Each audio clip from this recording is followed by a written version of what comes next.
Vous voyez qu'une personne qui a dit Amen, hein? Choqué ou pas, vous devez dire Amen. Parce que c'est la vérité. Le péché qu'on banalise, les faiblesses qu'on banalise, lorsqu'on y vit, on prend plaisir, on est tellement séduit, on se sent bien dedans. On dit de toutes les manières, je suis humain.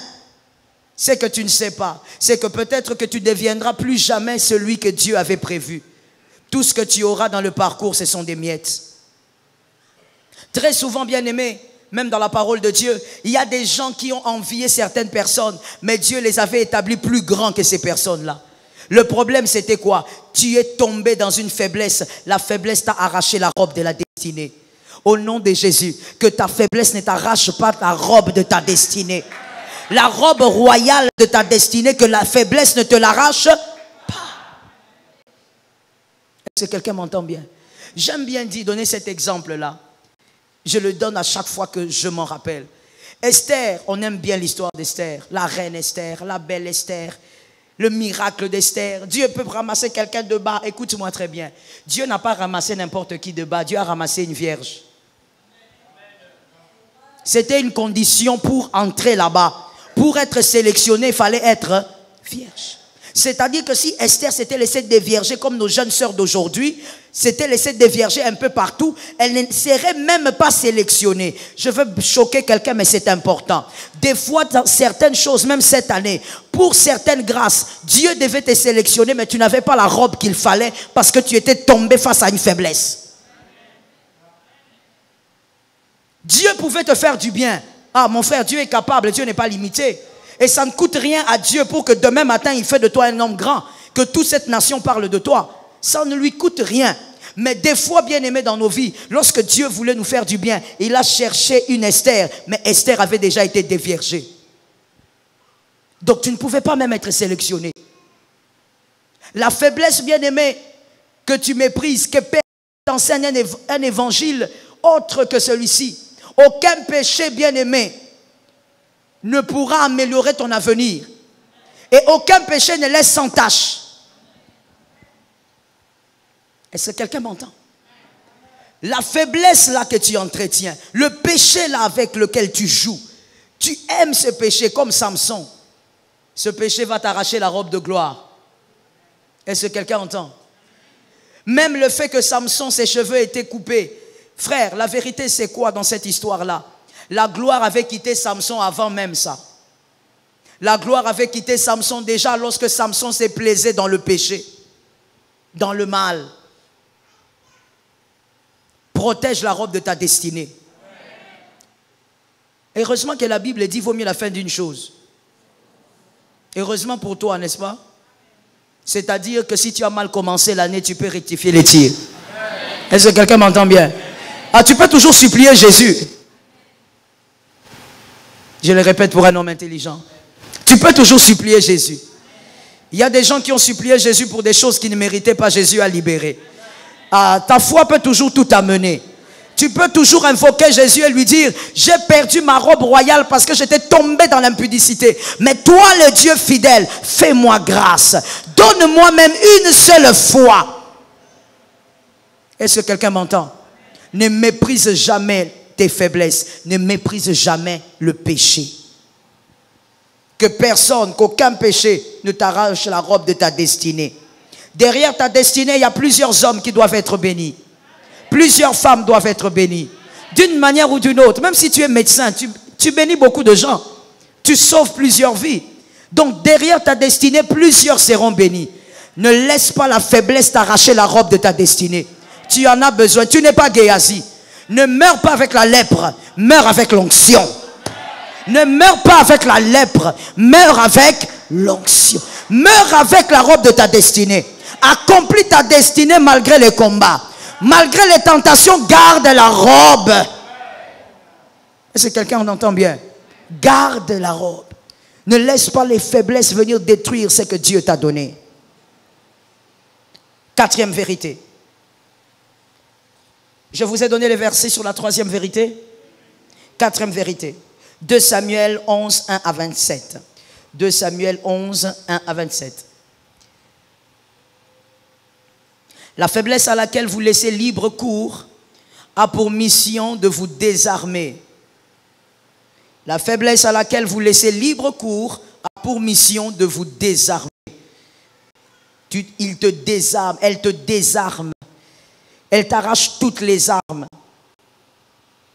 Si vous vous laissez entraîner aujourd'hui, bien-aimés, vous serez incapable de relever le défi de demain. Parce que le défi de demain aura besoin des armes d'aujourd'hui. Or, la faiblesse ou le péché te désarme pour que dans les défis prochains, tu sois incapable de relever. Tu sois incapable de vaincre.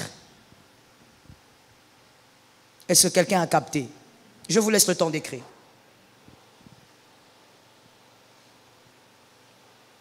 Tu dois refuser que la faiblesse te désarme. Toute faiblesse devant laquelle vous succombez vous désarme. Est-ce que quelqu'un m'a capté? Le verset que je t'ai donné, 2 Samuel 11, 1 à 27. Heureusement que David avait tué Goliath avant de rencontrer la femme de Uri. Parce que le fait qu'il n'avait pas rencontré la femme d'Uri avant lui a permis de tuer Goliath. Il avait toutes les armes pour tuer Goliath. Parce que David était un homme qui était encore au-dessus de ses faiblesses.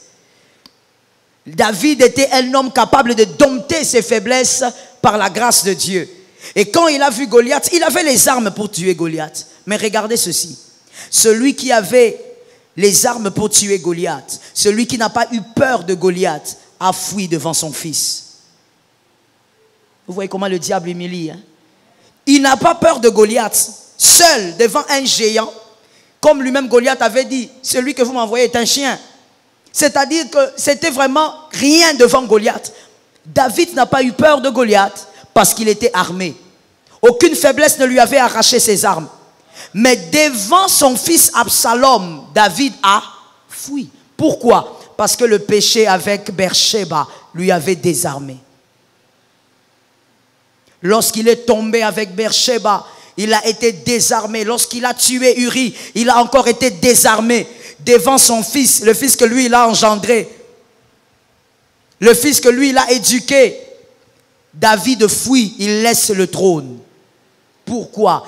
Parce que la tentation, bien-aimée, qui a pu vous vaincre hier, vous désarme pour être incapable de relever le défi de demain. C'est comme ça que tu vas voir que malgré tes prières, il y a certains obstacles qui ne tombent pas. Tu pries, ça ne tombe pas, ça te regarde. Résistance. Tu invoques le feu, le démon te regarde. Tu fais des déclarations prophétiques, la chose ne change pas. Au contraire, en sortant de cette déclaration prophétique-là, les choses s'empirent. Tu as déjà été désarmé, tu as perdu les armes qui devaient te donner la victoire face à certains défis, face à certains combats. Mon frère, lorsque je l'ai enseigné, je ne sais plus, je crois que c'était le premier jour, je ne sais plus, je t'ai dit ici, crains Dieu.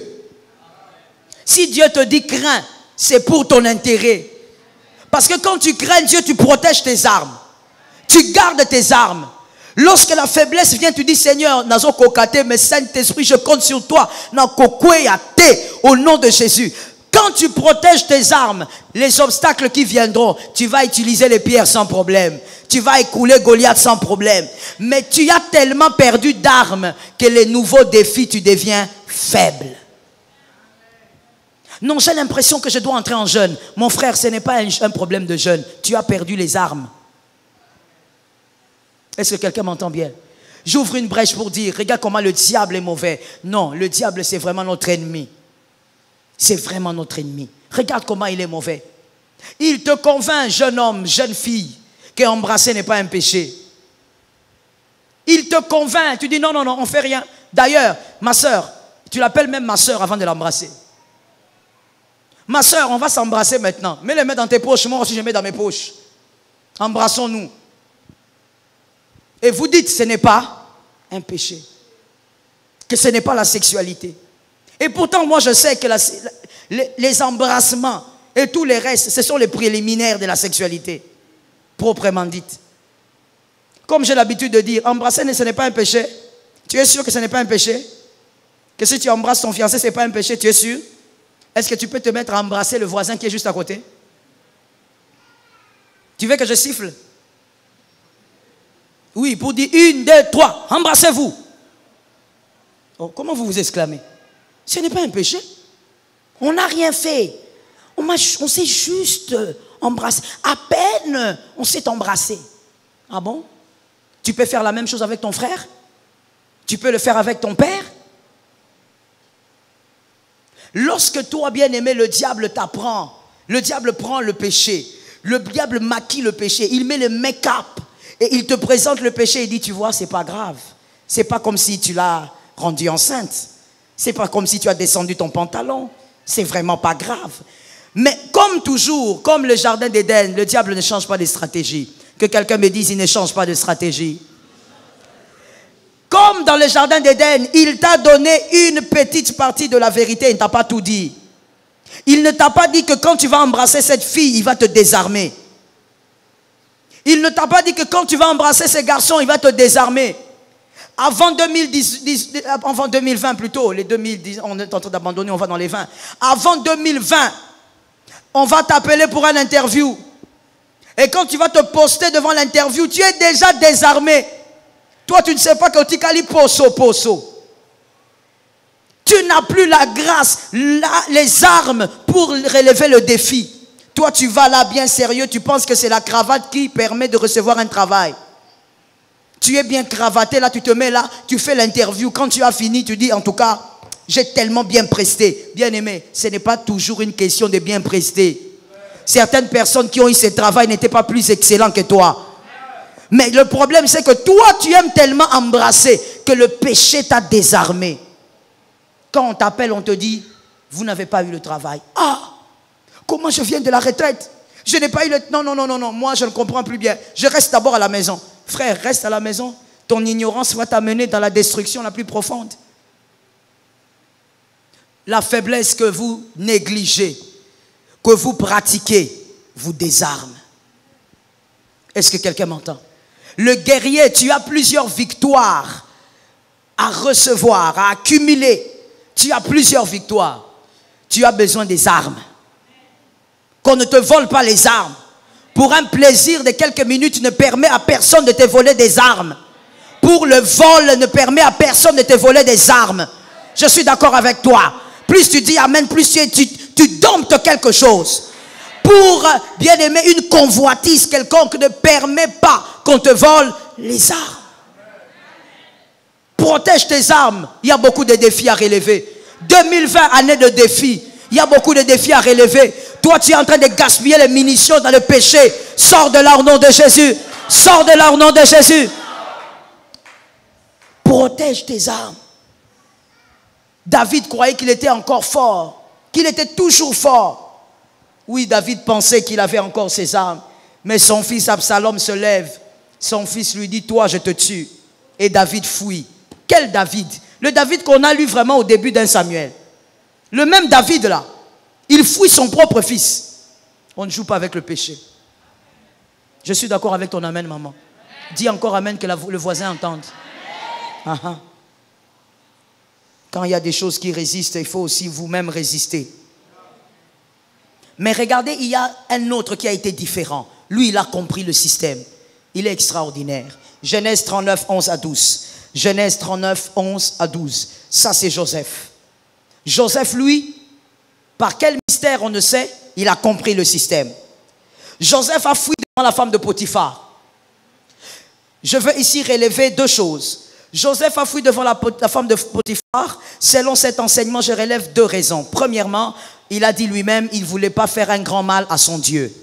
C'est à cause de la crainte qu'il avait pour Dieu qu'il a fui la femme de Potiphar. Mais il y a une deuxième raison. Quand vous lisez, vous comprenez ça.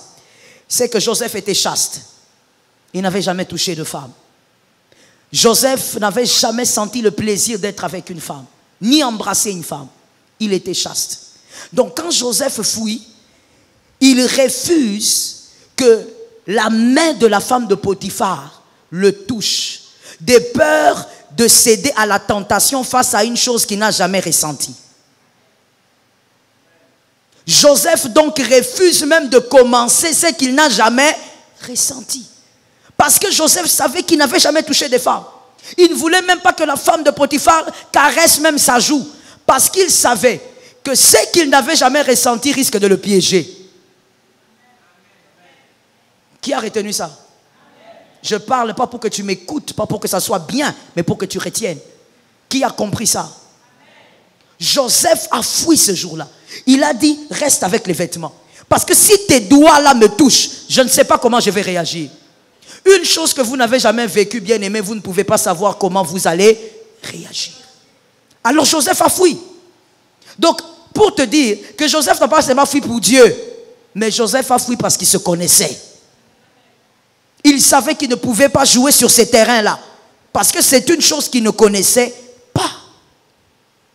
Maintenant, regardez la différence avec David. Joseph, quand il fuit la femme de Potiphar, même lui-même ne savait pas qu'il avait gardé ses armes. Les armes qui allaient lui permettre de relever les défis. Quand il est allé injustement en prison parce qu'il a fui une femme, certainement que dans la prison, il y a toujours des prisonniers fous qui lui disaient, petit, toi tu es venu souffrir ici seulement parce que tu refuses de coucher avec une femme. Mais c'est une opportunité.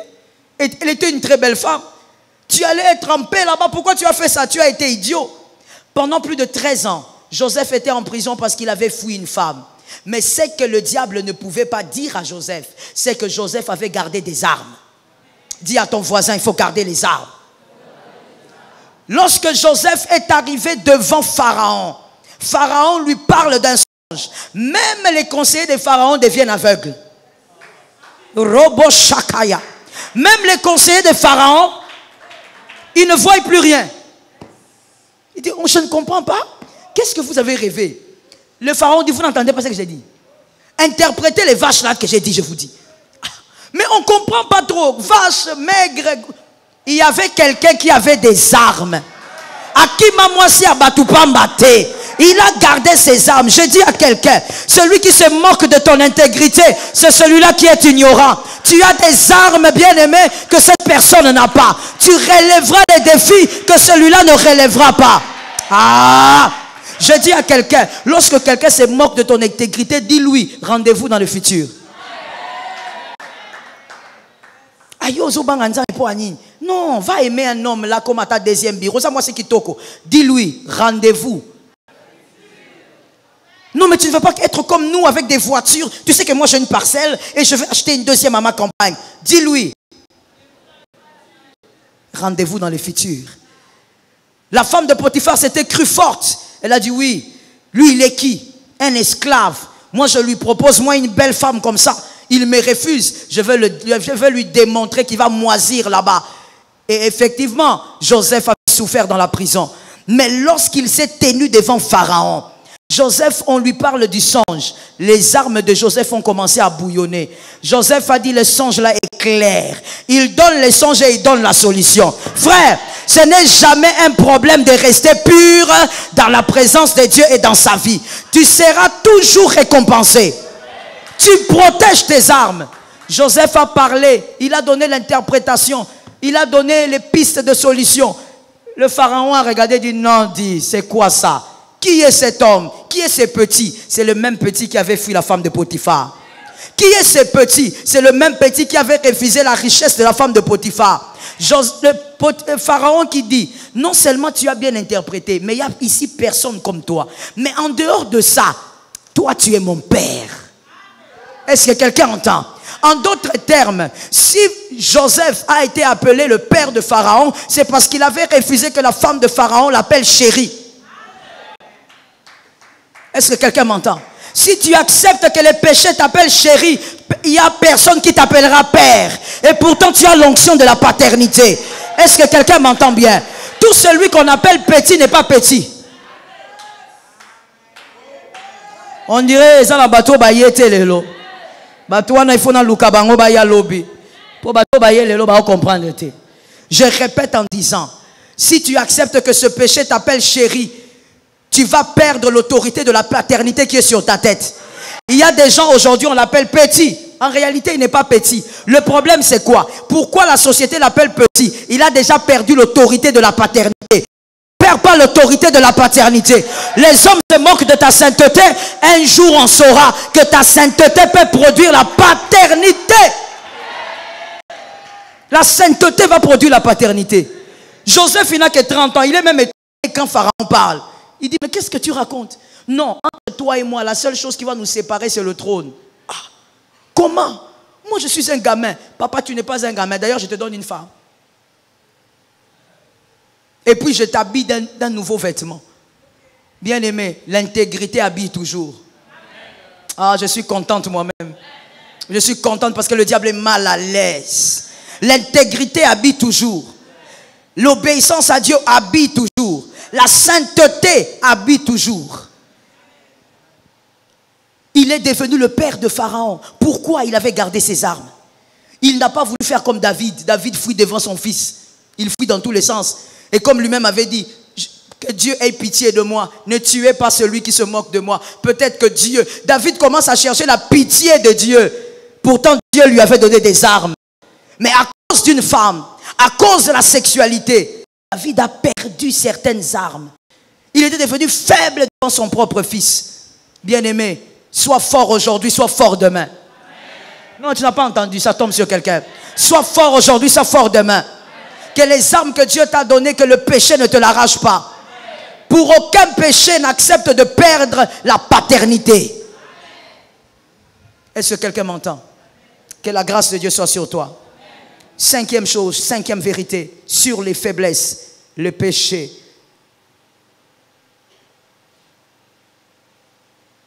Céder à une faiblesse change les regards de votre descendance. Céder à un péché, à une faiblesse, vivre dans une faiblesse, vivre dans un péché, change le regard de votre descendance. 1 Samuel 13, 1 à 20. 1 Samuel 13, 1 à 20. 1 Samuel 13, 1 à 20.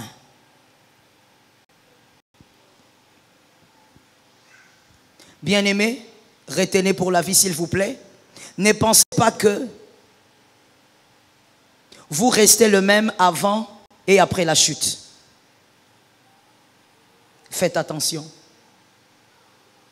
Lorsque vous vivez dans une faiblesse ou dans le péché, il y a les yeux de votre fils à s'ouvrir vers le mal. Les yeux de votre fille vont s'ouvrir au mal. Vous êtes dans votre faiblesse, mais votre fils, votre fille subit certaines conséquences. Vous allez ouvrir les yeux de votre fils au mal qu'il ne voyait pas. On explique selon la parole. 2 Samuel que je t'ai donné, 2 Samuel 13, 1 à 20, c'est l'histoire de Amnon et Tamar. Amnon et Tamar. Amnon et Tamar étaient toujours cousins. Bon, demi-frères. Ils étaient toujours demi-frères. Et ils étaient là dans la même parcelle. C'est David, le grand polygame. Donc il avait beaucoup d'enfants. Les deux étaient toujours là. Amnon n'avait jamais envié sa sœur. Merci mon frère. Merci de m'aider. Amnon n'avait jamais envié sa sœur.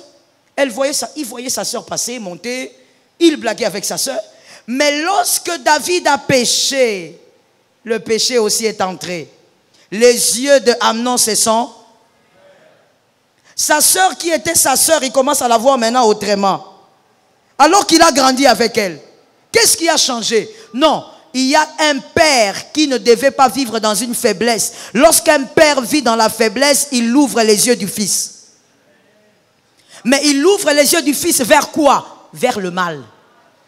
Voilà pourquoi je dis à quelqu'un, quand je parle de père ici, il y a la mère dedans. Mais je ne parle pas seulement de ceux qui ont des enfants. Même toi qui es célibataire, tu as tes enfants en toi. Donc je m'adresse à toi. Lorsque bien-aimé, un peu plus de conscience. Dis à ton frère un peu plus de conscience. Non, je veux plus que ça. Dis à un autre un peu plus de conscience. Vous savez, lorsque vous péchez et que vous êtes père, vous êtes mère, ne croyez pas que vous entrez seul dans cette affaire. Non. Ne croyez pas que vous êtes seul dans cette histoire.